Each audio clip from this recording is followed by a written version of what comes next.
Marie-Madeleine est la première témoin de la résurrection et l'une des femmes les plus citées dans les évangiles. C'est à son personnage et à l'actrice qui la joue dans The Chosen que nous allons nous intéresser aujourd'hui.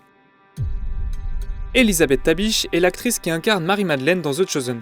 Sa carrière professionnelle commencée, elle tourne dans plusieurs films et publicités, mais rapidement, la joie laisse place au dégoût.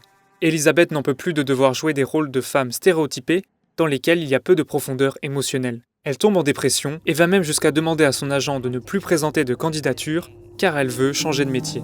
Heureusement, son agent désobéit et soumet son profil pour le rôle de Marie-Madeleine dans la série naissante The Chosen. Sélectionnée par Dallas Jenkins et son équipe, elle ouvre l'épisode 1 de la saison 1 dans le rôle de Lilith.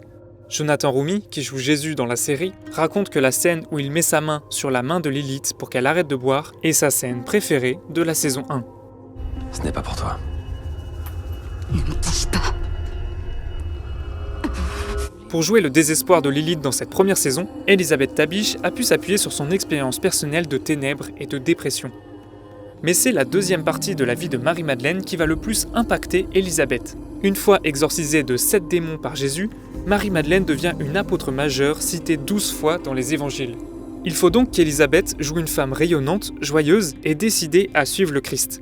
La transformation que vit son personnage va aider Elisabeth Tabish à vivre le même changement dans sa vie personnelle et à tourner la page de sa dépression pour aller vers une vie épanouie. Éloignée de la religion et du Christ depuis son enfance et éprouvée par la solitude, Elisabeth a trouvé en jouant dans The Chosen une communauté de croyants, d'amis qui lui donnent beaucoup de joie et de confiance en elle. Les talents d'Elisabeth ne se limitent pas au jeu d'acteur.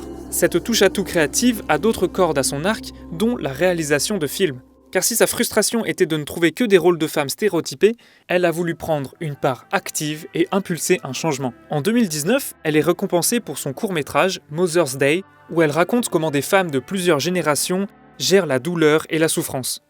Comme Marie-Madeleine à son époque, Elisabeth devient une leader jusqu'à créer son propre festival de cinéma.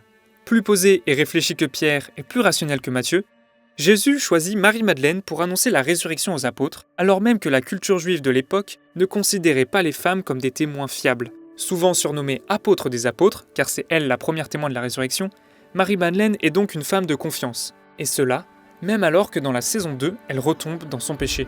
Mais encouragée par Pierre, Matthieu et Marie, elle retourne vers Jésus pour lui demander pardon.